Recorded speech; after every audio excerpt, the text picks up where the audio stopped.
Pour la 12e année consécutive, le Rassemblement pour la réhabilitation de la religion négro-africaine, 3RNA Maya, et la Fédération Lalakoro ont célébré le nouvel an Kamit, ou le nouvel an du calendrier des Noirs, à travers une conférence dont le thème était L'Afrique peut-elle se reconstruire sans sa souveraineté spirituelle. C'est tout simplement pour montrer aux Africains que c'est seulement en se réappropriant leur spiritualité authentique qu'ils peuvent arriver à une véritable indépendance politique. Mais aussi longtemps que nous allons chercher à nous gouverner, à nous organiser, à éduquer nos enfants, à partir de traditions étrangères à l'Afrique, l'indépendance politique, économique, sociale et culturelle ne sera qu'un vœu qu'on ne pourra jamais atteindre. Nous disons qu'on peut construire des routes, on peut construire des écoles, on peut construire des bâtiments, mais s'il n'y a pas de souveraineté spirituelle, c'est-à-dire s'appuyer sur le sens que nous donnons à la vie, s'appuyer sur nos valeurs culturelles qui ont fait leur preuve, s'appuyer sur nos règles et nos principes de gouvernance qui ont permis de gérer des royaumes, des empires. Nous passons à côté. L'indépendance, nous resterons toujours dépendants. On est dépendant de celui dont on récite la prière. On est dépendant de celui qui détermine ton sacré.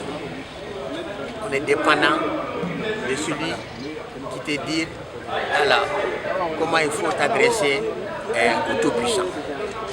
Donc il faut que nous retournons à ce qui est notre en matière de sens à donner au monde, à la vie, en matière de valeurs éthiques, en matière de principes et de lois de la gouvernance.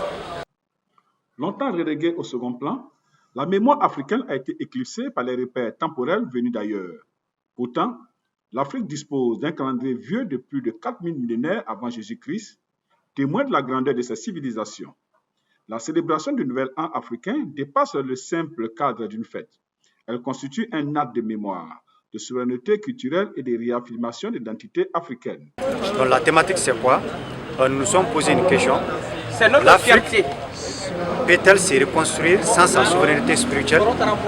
Autrement dit, la souveraineté spirituelle est-elle le socle de toutes les autres composantes de la souveraineté telle que nous la percevons?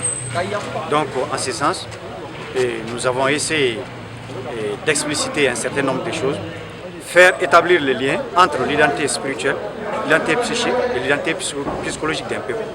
Il s'agit de démontrer d'une manière rigoureuse et scientifique qu'on ne peut pas se développer sans soi-même. Tout comme nous avons l'habitude de dire en Bamanankan, on ne peut pas courir sans ses pieds, ça n'a pas de sens. Donc de la même manière, si nous devons nous développer, c'est à partir de nos valeurs propres. Il ne s'agit pas d'une autarcie, il ne s'agit pas d'un rejet naïf d'autres valeurs. Il s'agit de faire des nôtres les socles même de notre, non seulement de notre humanisme, du progrès et du développement.